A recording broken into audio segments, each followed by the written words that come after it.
Из лесорубов-правдорубов депутаты в Национальном музее вспомнили истоки парламентаризма. Специальная выставка открылась к 80-летию законодательного органа государственной власти в регионе. Здесь десятки экспонатов из фондов самого музея, есть даже личные вещи первых народных избранников. Для экспозиции их передали родственники. Здесь же уникальные страницы первых законодательных актов и постановлений.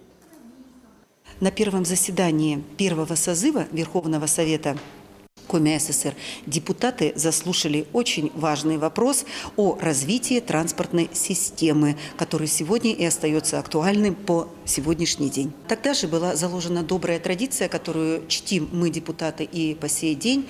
Это открытие сессии с старейшим депутатом. Это было в 1938 году, когда сессию открыл буровой мастер из Ухты Иван Косолапкин.